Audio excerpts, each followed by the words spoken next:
Hello friends, welcome back to my channel. So guys, मैं आपका friend Sandeep और इस वीडियो में जो है मैं आप लोगों के लिए 3 अपडेट्स लेके आया हूँ जो कि माइक्रोसॉफ्ट ने एज्योर में अपडेट किए हैं या फिर नया फीचर्स लेके आए हैं, नया सर्विस लेके आए हैं। तो आपको पता है, मैंने अपने आपको पता होगा और मैंने अपने काफ़ी सारे वीडियोज़ में भी बताया कि जो है माइक्रोसॉफ्ट जो है एज्योर में कुछ ना कुछ अपडेट करता रहता है। अपने ओवरऑल जीयूआई हो गया, ओवरऑल पोर्टल हो गया या सर्विसेज हो गया, किसी सर्विस में नया कुछ फीचर ऐड करना है या फिर कोई नया सर्विस लेके आना है, वो फ्रीक्वेंटली अपडेट करता रहता है, एवरी डे पे अपडेट करता रहता है। तो मैंने जो है उन सब में से 3 सर्विसेज के बारे में मैं इस वीडियो में डिस्कस करने वाला हूँ, क्योंकि वो 3 सर्विसेज के ऊपर मैं ऑलरेडी वीडियोस बना चुका हूँ और मैं ये एक्सपेक्ट कर रहा हूँ आपसे कि आपने मेरे जो है पूरी प्लेलिस्ट देखी है अभी तक। और अगर आपने नहीं देखा होगा तो प्लीज़ जाके वो वीडियोस देखिए और अंडरस्टैंड कीजिए कि वो है क्या एग्जैक्टली। तो वो जो 3 सर्विस है, वो पहला सर्विस है आपका बैकअप से रिलेटेड, यानी कि माइक्रोसॉफ्ट ने एज्योर में बैकअप से रिलेटेड एक सर्विस लेके आया, जो जिसे हम कहते हैं बैकअप सेंटर। बैकअप सेंटर आपका एक नया एक सर्विस है। बैकअप सेंटर में आपको बताऊं तो कैसे कि जैसे अगर आपको VMware पता, राइट, तो VMware इन्वायरमेंट में बहुत सारे आपके ESXi होस्ट रहते हैं, राइट। अब मल्टीपल ESXi होस्ट को अगर आपको मैनेज करना हो सेंट्रली, तो उसके लिए आपका vCenter सर्वर आता है। सिमिलरली माइक्रोसॉफ्ट ने एज्योर में बैकअप सेंटर करके एक सर्विस लेके आए हैं, जिसमें आप एज्योर के जो भी रिसोर्सेज हैं आप जिनका बैकअप ले रहे हो, और वो जो बैकअप जो रिकवरी सर्विस वोल्ट में जा रहा है, यानी कि रिकवरी सर्विस वोल्ट आपका अलग रिसोर्स हो गया और बैकअप सेंटर आपका एक सेंट्रली आप मैनेज कर रहे हो। कहने का मतलब ये है कि बैकअप सेंटर के थ्रू जितने भी आपके सब्सक्रिप्शन में, चाहे वो किसी भी रीजन में जो भी रिकवरी सर्विस वोल्ट होंगे, उनको आप सेंट्रली मैनेज कर सकते हो by using backup centre. Okay. दूसरा अपडेट जो है माइक्रोसॉफ्ट लेके आया, वो है पब्लिक आईपी से रिलेटेड। पहले क्या होता था कि पब्लिक आईपी अगर आपने मान लो बेसिक बना दिया और आपका रिक्वायरमेंट आया आगे जाके कि पब्लिक आईपी जो है अपने को स्टैंडर्ड चाहिए, राइट, तो आपको क्या करना पड़ता था, पब्लिक आईपी पूरा डिलीट मारो और उसके बाद स्टैंडर्ड SQ वाला पब्लिक आईपी बनाओ, फिर जाके उस पर्टिकुलर रिसोर्स पे अटैच करो। लेकिन जो है माइक्रोसॉफ्ट ने एक नया अपडेट लेके आया कि आप जो है पब्लिक आईपी अगर आपका बेसिक है तो आप उसका पावरशेल स्क्रिप्ट के थ्रू या फिर एज्योर CLI के थ्रू आप जो है स्टैंडर्ड में उसको कन्वर्ट कर सकते हो, चेंज कर सकते हो बिना डिलीट करे। दूसरा अपडेट हो गया। तीसरा अपडेट है आपका स्टोरेज अकाउंट से रिलेटेड। तो स्टोरेज अकाउंट में जो है एक अच्छा फीचर लेके आए हैं कि अगर मान लो आपका स्टोरेज अकाउंट डिलीट हो जाता है, आपने स्टोरेज अकाउंट यूज़ कर रहे हो, चाहे आप उसमें ब्लॉब्स आपने अपलोड करे हुए या फिर आपने फाइल शेयर अपलोड करे हुए, टेबल क्यू कुछ भी अपडेट किया हुआ, राइट, अपलोड किए हुए आपने, तो अगर मान लो आपका वो स्टोरेज अकाउंट गलती से डिलीट हो जाता है, तो उसको रिकवर कैसे करना है, वो माइक्रोसॉफ्ट एक नया अपडेट लेके आया है, एक नया फीचर लेके आया है कि आप जो है किसी दूसरे एक नया स्टोरेज अकाउंट बनाओ और उस स्टोरेज अकाउंट मतलब सेम रीजन में, जिस रीजन में आपका पहले डिलीटेड स्टोरेज अकाउंट था, वो रीजन में आप एक नया स्टोरेज अकाउंट बनाओ और उस स्टोरेज अकाउंट को थ्रू आप जो है वो डिलीटेड स्टोरेज अकाउंट रिकवर कर सकते हो। तो रिकवर करने के बाद जो भी आपके ब्लॉब्स हैं, आपका फाइल शेयर है, वो सारा का सारा डेटा आपका रिस्टोर हो जाएगा। तो ये 3 अपडेट है जो आप लोगों के लिए जानना बहुत ज़रूरी है कि क्या अपडेट है।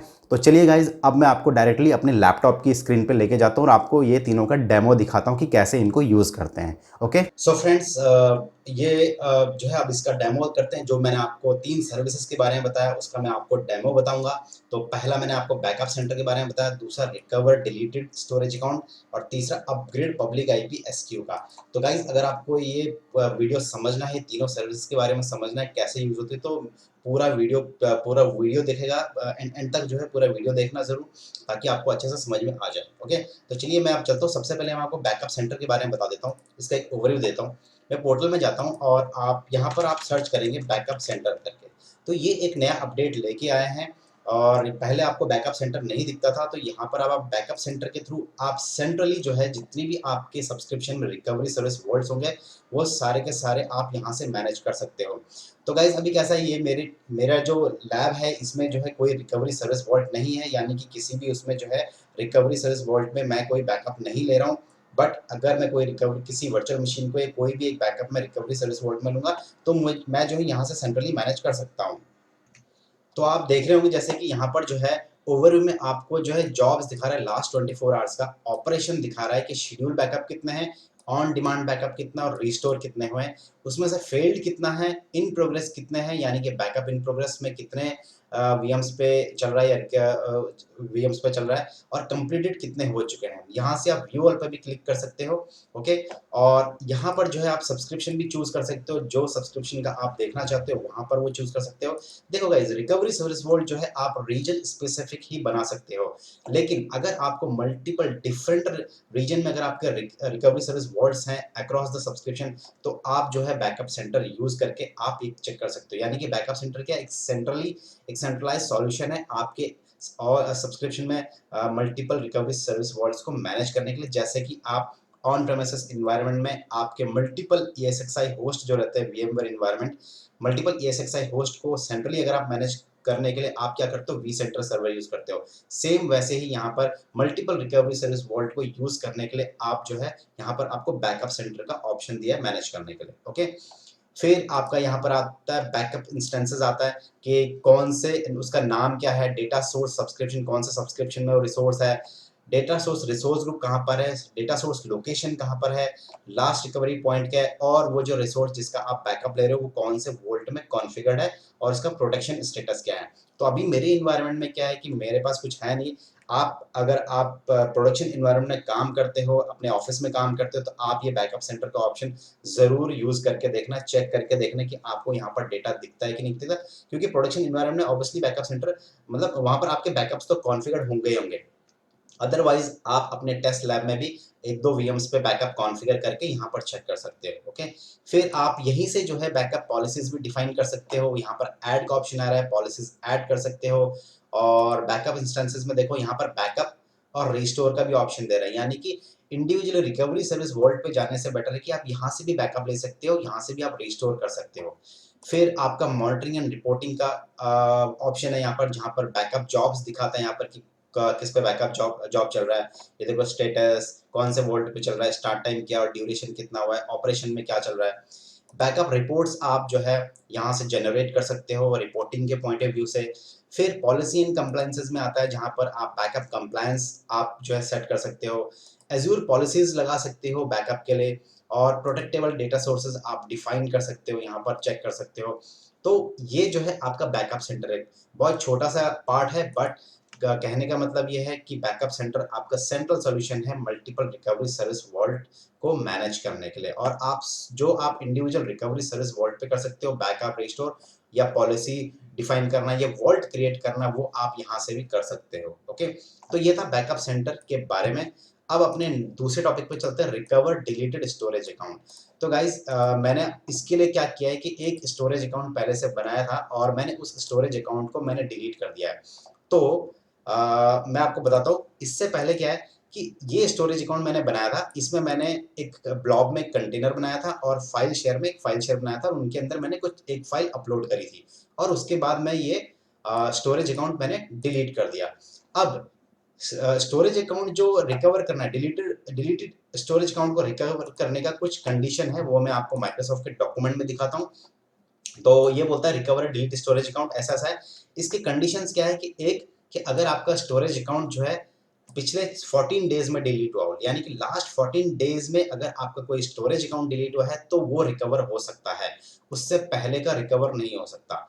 दूसरा कंडीशन क्या है कि आपका जो स्टोरेज अकाउंट जो डिलीट हुआ है वो आपका ARM डिप्लॉयमेंट मॉडल से डिप्लॉय होना चाहिए। यानी कि ARM डिप्लॉयमेंट क्या हो गया कि हम जो भी यहाँ से बनाते हैं ना, यहाँ पर जाके क्रिएट, ये आपका न्यू मॉडल हो गया। एक तो आपका जो पहले था वो क्लासिक मॉडल था, ओके, और दूसरा क्या है कि ये आपका ARM मॉडल है, यानी कि ये नया मॉडल है, एजूर रिसोर्स मैनेजर मॉडल है, जिसमें हम सारे के सारे रिसोर्सेज करेंटली क्रिएट करते हैं।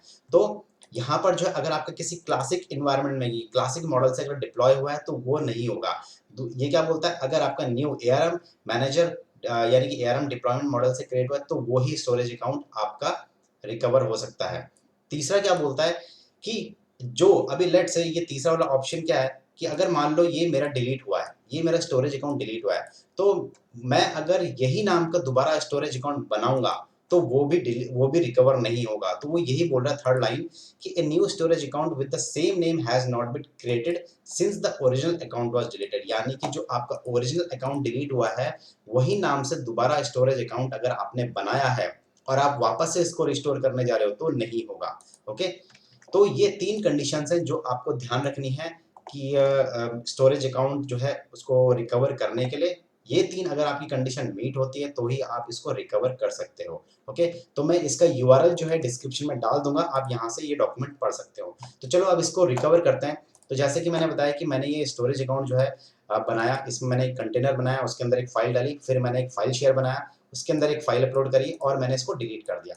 तो ये मैंने आज ही डिलीट किया है, यानी कि एज पर दिस कंडीशन ये पास्ट 14 डेज हो गया। ओके, तो अब इसको जो है अपने को रिकवर करना है। तो इसके लिए रिकवर करने का मेथड क्या है, माइक्रोसॉफ्ट बोलता है कि एज्योर में आप एक स्टोरेज अकाउंट बनाओ सेम रीजन में, सेम रिसोर्स ग्रुप में। ओके, या फिर डिफरेंट रिसोर्स ग्रुप हो सकता है बट रीजन सेम होना चाहिए। तो मेरा जो रिसोर्स ग्रुप था वो मैं आपको दिखा देता हूँ। रिसोर्स ग्रुप में जाता हूँ, सब्सक्रिप्शन चूज करता हूँ, ये था RG-संदीप था और ये बना है आपका मेरा साउथ ईस्ट एशिया में। तो इसके अंदर मेरा एक स्टोरेज अकाउंट था। ओके, वैसे मैंने ऑलरेडी एक स्टोरेज अकाउंट बना रखा है, लेकिन मैं आप लोगों के लिए एक नया स्टोरेज अकाउंट बना देता हूँ और आपको दिखाता हूँ। तो मैं यहाँ पर डालता हूँ स्टोरेज अकाउंट, स्टोरेज अकाउंट आ गया और इसको मैं यहाँ से क्रिएट करता हूँ। सेम रिसोर्स ग्रुप चूज करूंगा या फिर आप डिफरेंट रिसोर्स ग्रुप भी चूज कर सकते हो। और स्टोरेज अकाउंट नेम में मैं डालता हूँ मेरा डेमो स्टोरेज 0003 या 2 ऐसा डाल देता हूँ। ठीक है, रीजन में सेम चूज करूंगा साउथ ईस्ट एशिया, क्योंकि मेरा पहले वाला जो स्टोरेज जो डिलीट हुआ है या हो चुका है वो मेरा साउथ ईस्ट एशिया में था। और ये सब मैं फिलहाल कॉस्ट के LRS कर देता हूँ, इसको नेक्स्ट करता हूँ, नेक्स्ट करता हूँ, सब जो है मैं नेक्स्ट करता हूँ और रिव्यू प्लस क्रिएट पे क्लिक करता हूँ। तो मैं एक नया स्टोरेज अकाउंट बना रहा हूँ, तो ये स्टोरेज अकाउंट क्रिएट होने देते हैं। सो फ्रेंड्स, मेरा जो है ये स्टोरेज अकाउंट बन चुका है, मैं वो स्टोरेज अकाउंट में गया हूँ। और अब यहाँ पर जो है सबसे नीचे आएंगे, आप स्क्रॉल करेंगे, स्क्रॉल करके नीचे आएंगे तो देखो सपोर्ट प्लस ट्रबल शूटिंग में आपको एक रिकवर डिलीटेड अकाउंट बता रहा है। आपको इस पर क्लिक करना है।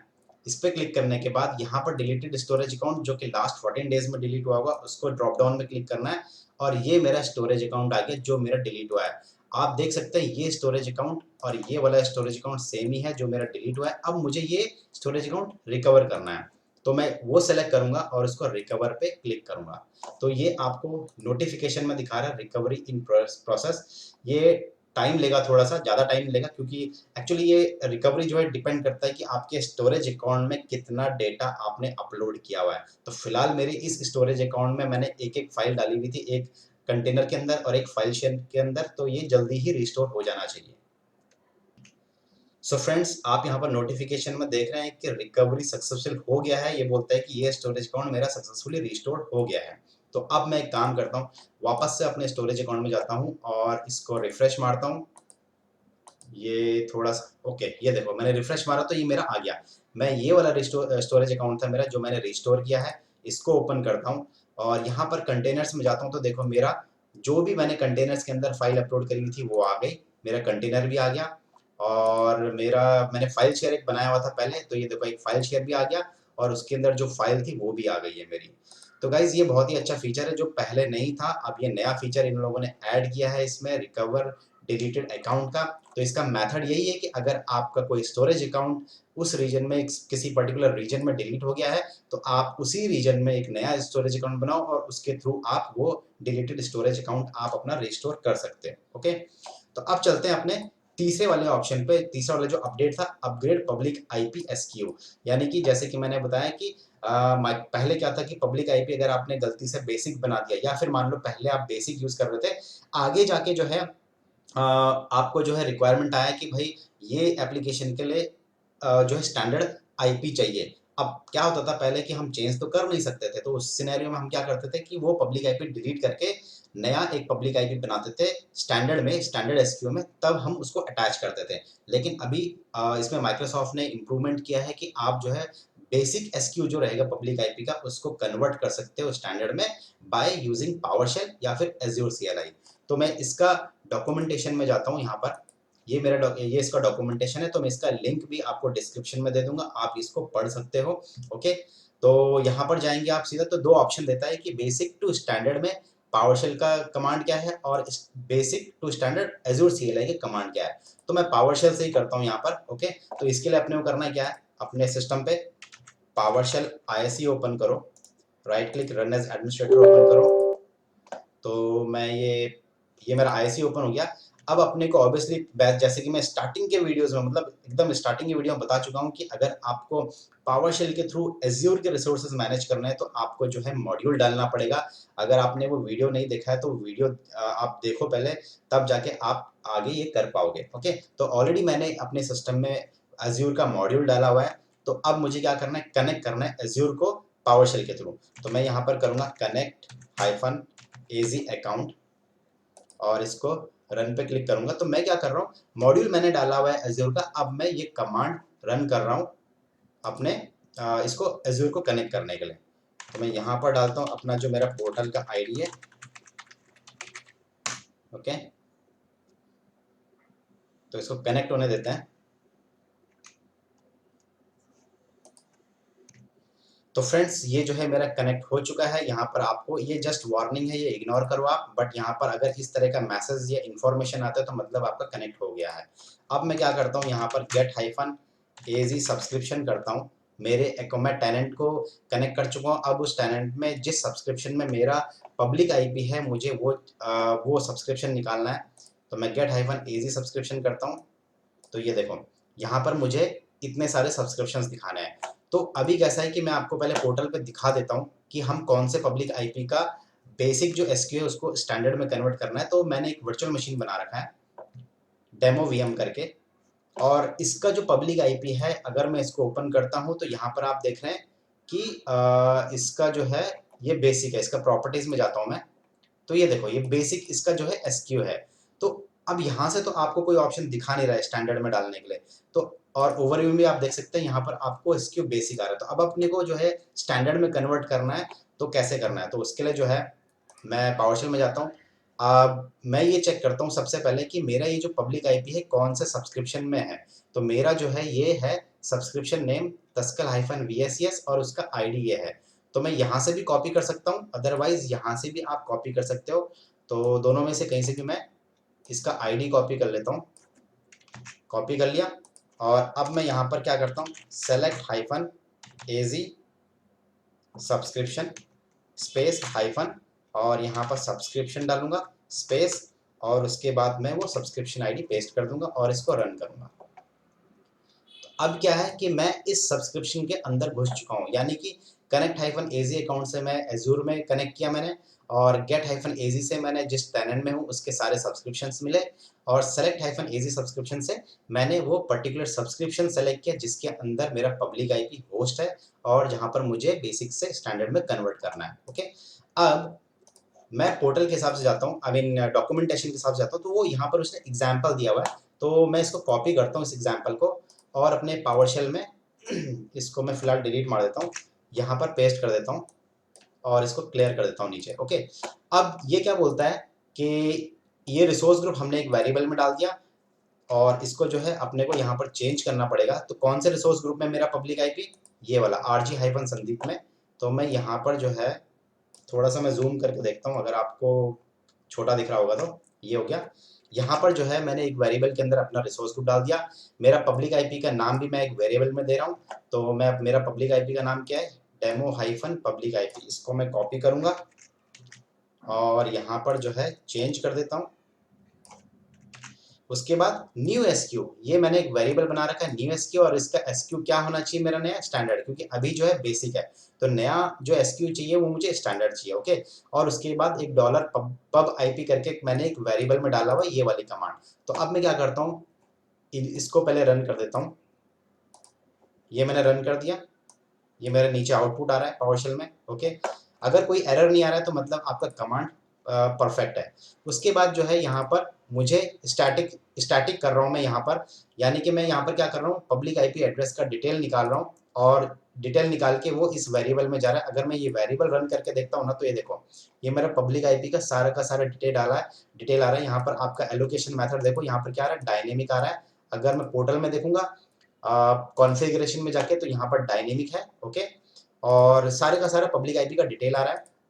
अगर आप पावरशेल से फेमिलियर हो तो आपको ये समझने में इजी होगा। अगर आप पावरशेल से फेमिलियर नहीं हो तो आपको जो है पावरशेल सीखना पड़ेगा। एटलीस्ट बेसिक कमांड्स तो आपको जानना बहुत ज़रूरी है। ओके, मैं कोशिश करूंगा कि पावरशेल के कुछ बेसिक कमांड्स आपको बता दूं, इंट्रोडक्शन दे दूं कि कैसे कनेक्ट करते हैं। वैसे मैंने ऑलरेडी बनाया हुआ है इसके ऊपर वीडियो, बट फिर भी मैं आगे जाके एक बना दूंगा छोटा सा। ओके, उसके बाद जो है यहाँ पर मैं क्या कर रहा हूँ, इस सेक्शन में क्या हो रहा है कि मेरा जो पब्लिक आईपी एलोकेशन मेथड है, ये यहाँ पर ये आप देख रहे हो, public IP allocation method dynamic है, ये यहाँ पर स्टैटिक कर रहा है इसको, और उसके बाद ये सेट कर रहा है पब्लिक आईपी एड्रेस को, किसको, ये एलोकेशन मेथड को। ओके, यहाँ पर क्या कर रहा है इस सेक्शन में, ये एसक्यू नेम जो न्यू एसक्यू है, ऊपर वेरिएबल डिफाइन है जो स्टैंडर्ड, यहाँ पर जो है वो स्टैंडर्ड बेसिक से स्टैंडर्ड चेंज कर रहा है और यहाँ पर फिर से सेट कर रहा है। तो अब मैं क्या करता हूँ, इसको रन करता हूँ और ये देखो, अब आप, इसने आउटपुट दे दिया, इसने क्या दे दिया, जैसे ही मैंने रन किया इसने आउटपुट दे दिया। इसने क्या बोला कि मेरा public IP allocation method static हो चुका है, लेकिन अभी भी मेरा जो है वो बेसिक ही है। अब यहाँ पर देखते हैं, ये देखो एसक्यू में आप देख रहे होंगे नेम मेरा बेसिक दिखा रहा है, तो वो बेसिक से स्टैंडर्ड कहाँ पर होगा, ये वाले एसक्यू में, आई मीन ये वाले सेक्शन में। तो ये वाले जो कमांड है यहाँ पर मैं इसको अब रन करता हूँ,